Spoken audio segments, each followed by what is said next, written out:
de volta à teoria das cordas. Prótons são formados por quarks, que são partículas fundamentais. Esses quarks, por sua vez, formam as partículas do núcleo do átomo, como o nêutron e o próton. O que mantém esses quarks unidos é uma força fundamental chamada de força forte, ou também força nuclear forte. No fim da década de 60, os físicos estavam buscando por algum modelo matemático para explicar ela. E uma das propostas era de que a força forte entre dois quarks podia ser descrita como uma corda ligando eles. Calma.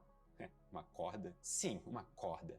Essa corda teria duas propriedades importantes, uma tensão e um comprimento. A tensão seria constante para todas as cordas, enquanto o comprimento poderia variar caso a caso. A energia dessa corda, por sua vez, seria determinada pela tensão dela vezes o comprimento. Além disso, assim como uma corda de violão, ela também poderia vibrar de diversas maneiras. E essa vibração determinaria o comportamento dessa corda de força forte. Da mesma forma que uma corda de violão cria notas quando ela vibra, a corda entre os quarks cria partículas associadas à força forte. E esse modelo matemático é simples, só que ele tem alguns problemas. Era possível de interpretar as vibrações da corda como partículas, e uma dessas partículas tinha um comportamento bastante estranho. Ela era uma partícula sem massa e com spin 2. E eu sei que o que eu acabei de dizer pode parecer igual aqueles hieróglifos egípcios para alguns, mas não é difícil de entender o que isso significa. E esse é meu trabalho. O spin é uma propriedade fundamental de todas as partículas, e ele está associado com o campo magnético das partículas fundamentais. Só que ter o spin 2 é algo muito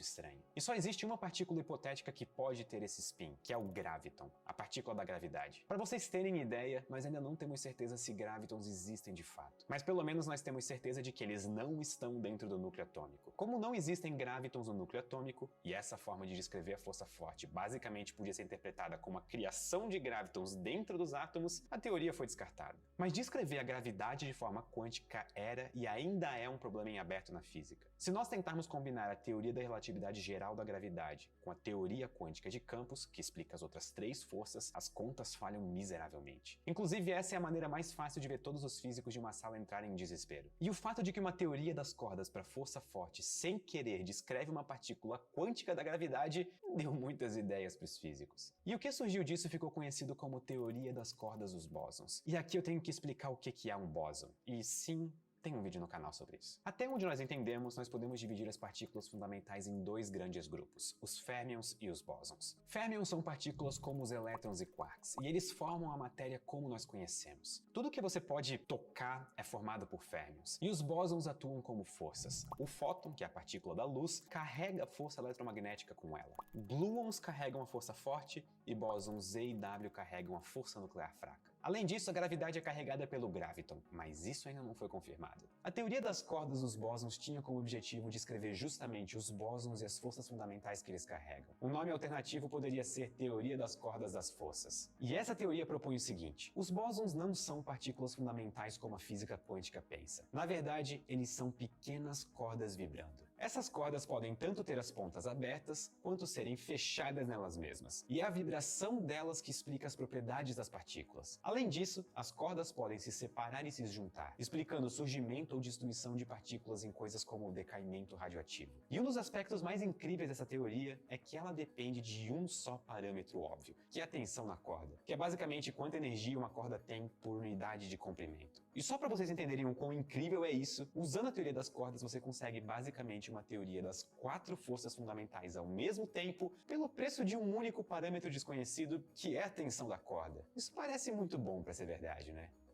E é. Um outro aspecto da teoria é que para ela funcionar, o nosso universo precisa ter 26 dimensões. E não, você não precisa limpar os ouvidos, você ouviu certo. 26 dimensões, sendo 25 de espaço e uma de tempo. E só para deixar claro, a realidade em que você que está assistindo esse vídeo agora experiencia conta com 3 dimensões de espaço e mais uma de tempo. Então por que é que nós precisamos de 26 dimensões na teoria das cordas? Porque para explicar todas as partículas conhecidas, e acreditem, são muitas, uma corda precisaria conseguir vibrar de 25 formas diferentes ao mesmo tempo. E precisaríamos de 26 dimensões no total, porque ainda temos o tempo como uma dimensão extra. Mas tudo bem. Só porque uma teoria requer a existência de 22 dimensões adicionais no nosso universo, não é um motivo grande o suficiente para simplesmente descartarmos ela. É possível conciliar a existência de dimensões adicionais com o fato de que o nosso universo só parece ter 4 delas. Mas antes, nós vamos avançar na história para a primeira grande revolução na teoria das cordas. Uma nova versão da teoria das cordas foi feita, adicionando uma propriedade nova nas cordas que estava associada ao spin das partículas fundamentais. Com essa adição, era possível explicar a outra metade das partículas fundamentais, os férmions, que são as partículas que compõem a matéria. E essa nova teoria ficou conhecida como teoria de supercordas, e ela é absolutamente incrível. Ela tem a capacidade de descrever todas as partículas do modelo padrão e tem só um único parâmetro desconhecido, que é a tensão das cordas. Para comparação, a nossa descrição atual do modelo padrão de partículas tem 19 parâmetros desconhecidos, e cada um deles precisa ser determinado experimentalmente. Além disso, essa versão não precisa de 26 dimensões, só precisa de 10 delas.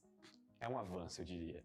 Mas como tudo na vida, isso tem um custo. Além de descrever todas as partículas conhecidas e o graviton, essa versão da teoria das cordas também inclui uma coisa chamada supersimetria. E sim, de novo eu joguei uma palavra totalmente do nada no meio do vídeo. Mas eu nunca faço isso sem explicar o que essa palavra significa. A ideia de supersimetria é simples. Todas as partículas fundamentais conhecidas têm uma partícula irmã supersimétrica. A motivação disso é que se essas partículas supersimétricas existem, é muito mais fácil de resolver as contas. Isso pode parecer meio besta, mas foi com uma motivação similar que o físico Paul Dirac previu a existência de antimatéria. Certo? Então nós temos a teoria de supercordas, que explica todas as partículas conhecidas e ainda prevê essas novas partículas supersimétricas. Parece muito bom para ser verdade, não parece? E é. Porque não existe uma única teoria de supercordas. Existem 5, e em um primeiro momento elas não pareciam concordar entre si. Isso é, existe a teoria de supercordas tipo 1, tipo 2A, tipo 2B, tipo SO32 e tipo E8 por E8. 5 delas, todas matematicamente complicadas e distintas e com nomes igualmente horríveis. Mas esse problema foi resolvido em torno dos anos 2000 por Edward Witten, que propôs a teoria M. Ela realmente veio para quebrar tudo. Ou melhor,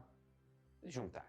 A teoria M mostra que essas 5 diferentes versões da teoria das cordas na verdade são equivalentes e dão os mesmos resultados físicos. Além disso, é possível comparar os resultados entre elas. A teoria M permite que você use qualquer uma das 5 versões da teoria das supercordas e, como sempre na vida, você vai escolher a que deixa as contas mais fáceis porque a vida real já é complicada o suficiente. Tudo isso pelo custo de uma dimensão adicional. Você precisa de 11 dimensões, 10 de espaço e 1 de tempo para a teoria M funcionar. E eu também me sinto no dever de informar vocês que o M da teoria M não significa absolutamente nada. E isso é simplesmente genial. De acordo com o próprio Witten, é melhor decidir do que chamar a teoria quando nós entendemos ela melhor. E isso é absolutamente incrível. Com a teoria M é possível fazer teoria das cordas para valer. E considerando que é possível montar teorias que unificam todas as 4 forças fundamentais e toda a matéria, essa teoria é absurdamente impressionante. Parece muito bom para ser verdade, né? Existem 2 questões sérias que precisam ser abordadas. Uma delas é a existência das partículas supersimétricas, e a outra é a existência de 11 dimensões no universo. A teoria de supercordas e a teoria M dependem da existência de partículas supersimétricas, e nós nunca observamos nenhuma partícula supersimétrica. Isso significa que, ou essas partículas são difíceis de detectar, ou elas simplesmente não existem. Quanto mais tempo nós ficarmos sem detectar elas, mais provável é que elas não existam. Agora para as dimensões. Nós percebemos 3 dimensões no espaço e 1 de tempo. Então, onde estão as outras 7 dimensões? A resposta mais comum para isso é que essas dimensões são compactas. Ou seja, elas são muito pequenas e são fechadas nelas mesmas, de forma que elas só são notáveis apenas para as minúsculas cordas da teoria das cordas. O exemplo padrão é comparar uma pessoa e uma formiga numa corda bamba, ou num slackline se você for mais moderno, radical e jovem. Para a pessoa que é grande, só existe uma dimensão, para frente ou para trás. Já para a formiga que é pequena, ela consegue dar voltas na corda, além de ir para frente e para trás. Então ela se move em 2 dimensões, para frente e para trás, assim como a pessoa, ou ao redor da corda. E esse ao redor da corda seria como uma dimensão compacta, que é pequena demais para a pessoa que é grande notar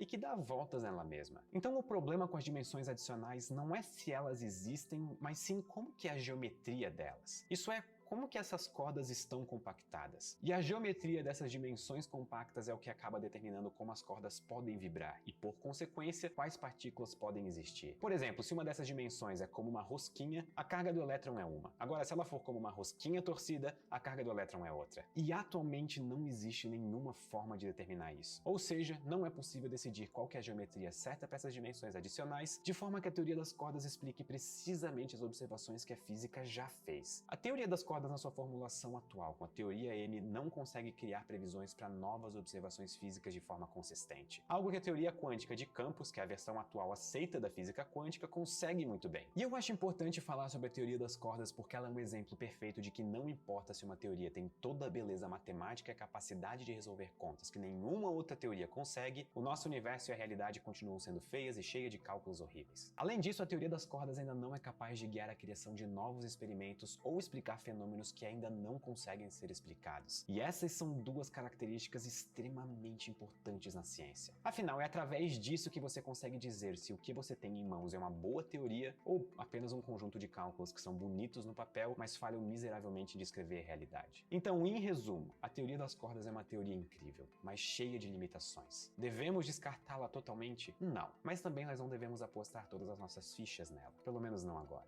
Muito obrigado e até a próxima.